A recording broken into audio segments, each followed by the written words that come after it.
riscos, né? Os riscos estão aí, alguém tinha falado da China, né? Esse é um problema. Não, pior vocês não sabem. Aí eu vou fazer uma apresentação daqui a 2 semanas. Eu não sei se deveria gravar essa parte, mas não, tudo bem, fica meio constrangedor. Não, é só constrangedor para mim só. Aí eu vou fazer, daqui a 2 semanas, eu vou apresentar mais ou menos isso num evento na Bahia. Aí eu acabei, agora, antes, eu perguntei onde é que é o evento, né? E eu tinha feito esse slide aqui, eu pensei, vou aproveitar esse slide bonitinho aqui. E aí eu disse, não, o evento vai ser no COIS, o auditório do Centro de Operações e Inteligência. E aí o cara que me convidou, que é um economista, ela disse, onde eles têm as câmeras de reconhecimento facial, que tem lá e tudo mais. Aí eu não vou falar mal, eu vou tirar esse slide daqui, porque era assim, claro, né? É uma coisa boa, já tem aeroporto que você, né, faz o reconhecimento facial e aí o portão vai abrindo para você, você felizmente não precisa falar com nenhum ser humano, que é muito, muito bom, né? No aeroporto você não precisa interagir com ninguém, mas, claro, você já deve ter ouvido falar do problema que está sendo um risco grave, né, de você esse Big Brother, não é um programa de TV, né, de você ter isso, o Estado realmente controlando excessivamente, controlando o teu comportamento. Isso está sendo utilizado, né, para problemas para perseguição a minorias. É uma coisa realmente muito grave, né? O sujeito entra lá numa lista de pessoas indesejáveis e o sujeito simplesmente não pode, fica com mobilidade bastante restrita, né? Ele não pode ir num shopping que tem a checagem, ele vai separado. Felizmente, e muitas pessoas sem motivo nenhum, né? Absolutamente nenhum, né? Vocês sabem que a pessoa tem um ponto social, uma mistura de popularidade de Facebook e Instagram com o governo, e como é governo, felizmente, para bem ou para o mal, né, tem uma certa incompetência também. Então, já tem certos relatos de que não funciona tão bem assim, que dá certos problemas e que não é tão preciso assim. Na Inglaterra também, eles tinham um reconhecimento facial para criminoso e também um monte de gente inocente estava sendo investigada. Né? Como anda, né? Parece como anda, isso, está pegando como anda também. Você consegue pegar até aí. Porque começaram a fazer aquilo do rosto parece que é farsa, mas já viu até tem a camiseta, você tem como contrabalançar, né? Tem umas camisetas que um rosto deformado que zoam o algoritmo. Então é um pouco de corrida de gato e rato e é realmente um problema que a gente tem que ficar atento, né? Eu sempre acho que um pouco de incompetência do governo faz sempre bem, que aí eles não conseguem controlar tanto assim. Teve uma situação no início do ano que o cara presidiário, ele estava no carnaval vestido de mulher e foi reconhecido. Foi reconhecido? Meu Deus, então tá bom. Lá na Bahia? Então eles vão reconhecer que eu falei isso e tudo mais, vou ser preso lá. Eu nem sabia que existia. É incompetência do governo ter tanta inteligência compartimentada. Um está desenvolvendo a carteira de motorista digital, outro o meu INSS, outro a carteira profissional, carteira de trabalho digital. Ninguém fala com ninguém. Você sabe, isso faz parte assim. A princípio, tem até um argumento a favor de alguma competição entre governo. Existe esse argumento, né, de você ter alguma coisa do tipo, os departamentos do governo querendo um mostrar que é melhor que o outro. Mas a sobreposição é muito comum mesmo. Tipo assim, e tem a maldição também do padrão, né, do plug, né? Você sabe isso, né? Que aquela maldição, o cara diz, porra, tem tantos padrões de plug, eu vou criar o padrão universal. Aí ele cria mais um. Aí começa com... E aí agora é mais um, sistema unificado de... Pode crer que sistema unificado vão ter 3.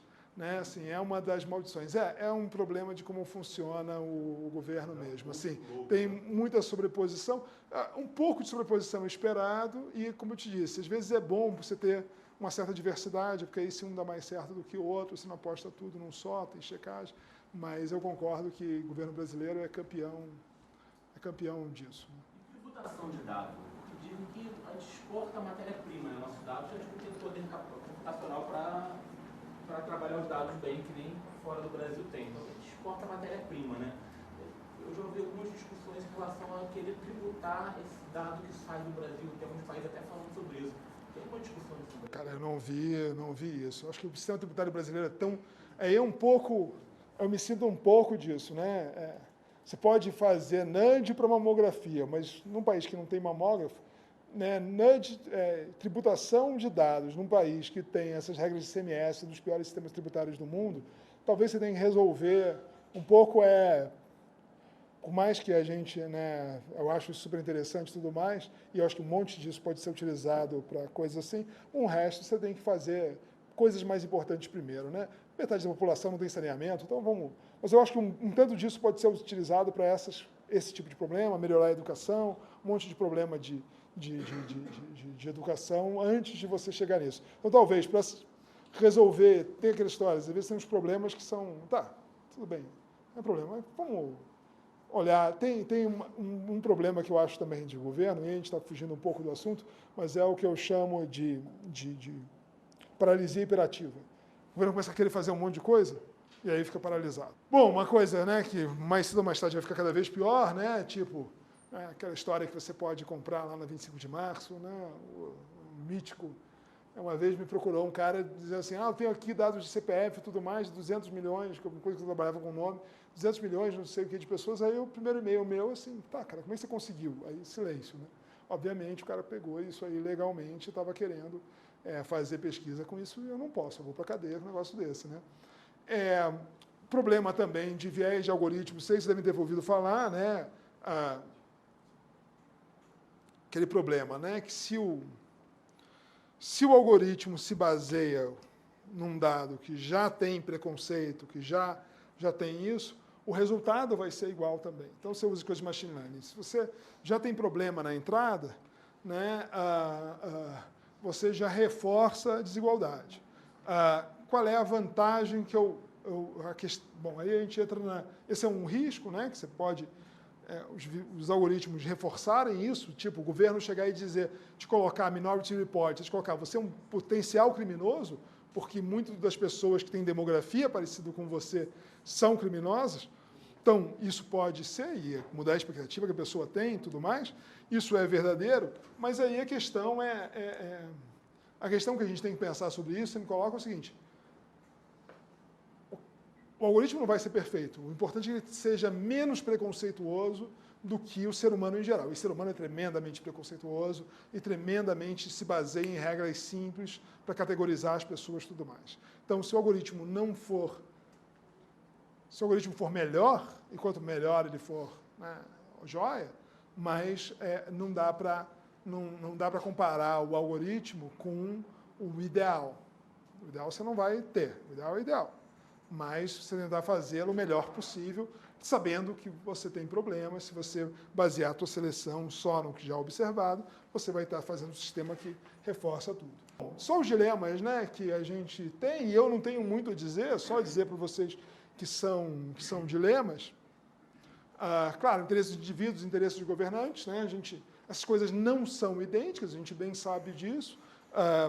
O governante não é santo, o governante tem os próprios interesses, geralmente ficar no poder, e isso não é... Você tem que amarrar isso de algum jeito. O problema é de transparência e privacidade. Algumas coisas a gente lida bem com transparência, a gente aceita. Em alguns países, o imposto de renda, o dado do imposto de renda é totalmente transparente. As pessoas, você pode comprar um DVD com os dados do imposto de renda, né? O padrão no Brasil é que é para pobre, transparência, conforme vai subindo, para rico, privacidade, e isso é meio comum. E é um dilema mesmo, né? Até que ponto você quer que o governo, saber que o governo veja do Instagram, você quer que o governo faça isso, até que ponto isso é aceitável ou não, inclusive até a transparência e privacidade dos próprios algoritmos, né? Até que ponto você quer saber que o governo utiliza os algoritmos, até que ponto que eles são. E essa também um dilema que a gente, isso daí é meio, a gente tem que resolver, eu não sei, realmente não sei como, até que ponto coisas que, né, o Estado diz, eu faço porque eu posso, e às vezes o Estado vai estar fazendo isso por bem. Estou pensando o seguinte, eu trabalho com dados identificados da RAIS. Aí um belo dia me chegou lá um e-mail de um cara, eu confesso que eu não procurei na base, mas eu eu googlei o nome do cara querendo saber, assim, entro em contato com o Budsman do IPEA para querer saber por que eu estava utilizando isso e não sei o que, me dando uma bronca.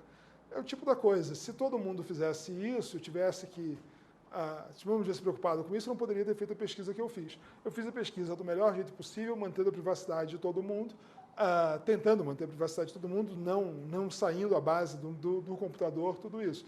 Mas se eu desse muito controle para a sociedade, um monte dessas coisas eu não poderia ter feito, né? Mesmo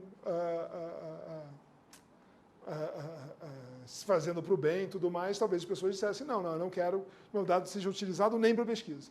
Essa coisa de colocar um preço no teu dado. Isso inviabilizaria muito dessas coisas. Mas, como eu disse para vocês, é um dos problemas, né? Controle do Estado, flexibilidade, é isso, até que ponto, né? Faltou versos ali. E liberdade individual, paternalismo. Tem gente que reclama disso, né?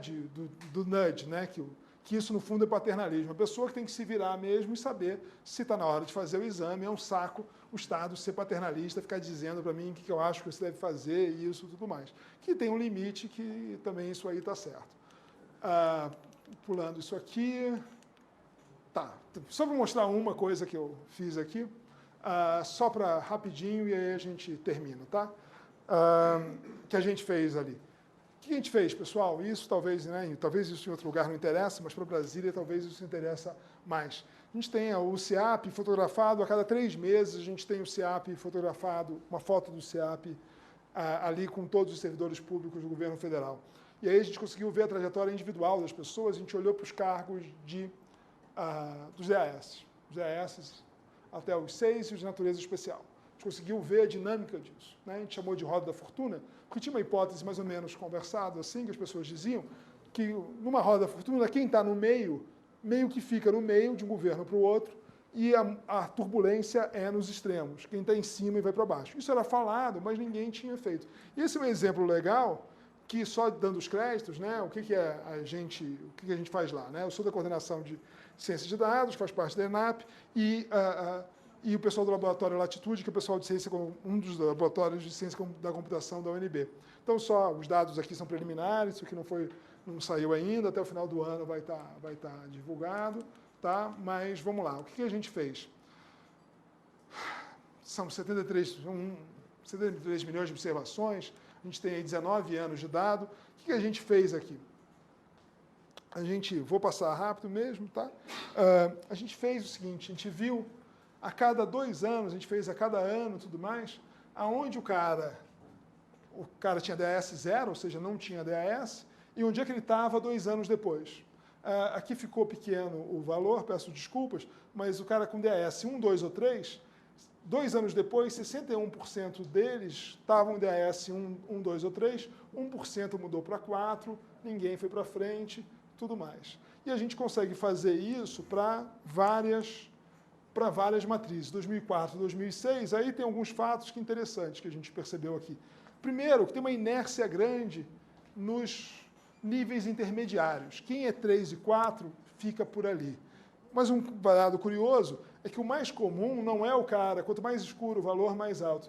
O mais comum é o cara ficar onde está. Mas se ele não ficar onde está, ele não migra para o nível mais alto. Ele cai para o 0. Então, esse significando o seguinte, você não tem uma trajetória ascendente, tá? Disso. E a gente fez isso para vários governos. Então, a inércia é alta e maior nos níveis mais baixos. Então, logo depois da inércia, o cara fica na mesma. Bom, aí só uma matemáticazinha, só para a gente ver uma medida de turbulência, uma medida de o quanto que é... A ideia de medida de turbulência é mais ou menos simples. Se todo mundo ficar na mesma, essa matriz só tem 1 na diagonal. Tá? Ela só tem 1 na diagonal, porque todo mundo, 100% das pessoas ficou na mesma. Então, é um jeito de medir o quanto de gente fora da matriz. A gente criou o indicador para isso. E que a gente tem, que é muito, eu acho muito divertido, que é o seguinte, que tirando, essa aqui é a transição ficou ruim o tom aqui, essa aqui é a transição do FHC para o Lula. Agora a gente acabou de baixar os dados de 2019, mas a gente não tem ainda, tem que processar ainda, mas tirando a passagem primeira do Lula para o FHC, você teve mais ou menos uma trajetória, uma turbulência mais ou menos constante. Tá? Essa aqui é da Dilma Temer. Por outro lado, aqui é só um detalhe de que a gente fez, de outra medida, que essa é uma medida que, quanto maior fosse o salto, mais peso dava na turbulência. Né? Um cara indo de 3 para 6 é maior do que um cara indo de 3 para 4. Então, a turbulência é mais ou menos a mesma, e aí a gente viu a análise, isso é mais legal, que é o seguinte, é a trajetória individual do carinha. Isso aqui tem que ser lido assim. O nível 7, natureza especial, o topo do serviço público, 130, 200 caras, não me lembro do valor aqui, tá? Por isso, esse é um caso que você não consegue fazer a amostra. Por quê? Esses 200 caras, se eu for fazer a amostra, estão perdidos na massa de dados. Então, isso aqui é o seguinte. O cara do topo, nos últimos 4 anos, a gente fez isso para a carreira inteira dele e não muda o perfil, tá? Porque a ideia era o seguinte, tem escadinha, tem uma progressão contínua no setor público, o cara que é DAS 2, 3, 4, existe isso ou isso é raro? Aí vamos olhar, qual era a ideia? Vamos olhar o cara que está na natureza especial e ver o quanto desses caras, nos últimos 4 anos, a gente fez isso para a carreira inteira dele, quantos deles ocuparam os cargos anteriores. Se o cara tivesse feito a escadinha perfeita, isso aqui era 100%. E aí o que você vê? No cara de natureza especial, menos de 20% deles ocuparam o nível 6, uns 20 e poucos por cento ocuparam o nível 5 e assim por diante. Ou seja, não tem escadinha para o DAS 6. O DAS 6, 100%, claro, são eles próprios, então, é o carro que eles estão, ocuparam nível 6. Mas menos de 40% ocuparam o nível 5. Entenderam a ideia? Que se fosse uma escadinha perfeita, todo mundo estaria, 100% deles teriam assim. Então você vê que a maior parte dos caras de nível 6, pouquíssimos deles ocuparam nível 3 e 4. Quando você chega no 5 também, no 5 poucos ocuparam 4, aí a gente fez isso para o histórico, para o 3 fica mais, aí para o histórico do servidor inteiro, para toda a vida, os 20 anos que a gente tinha dos carinhas. A gente vê que realmente cadê? No nível 4, foi isso. Claro, a gente não tem juízo moral aqui, porque é aquela história. Tem cara que é craque e pegou um cara do setor privado, agora a gente vai juntar com dados da RAIS, né? Nosso tesouro aqui é que a gente vai juntar isso com caras da RAIS, com dados da RAIS, a gente vai ver se esse cara no setor privado tinha cargo alto também.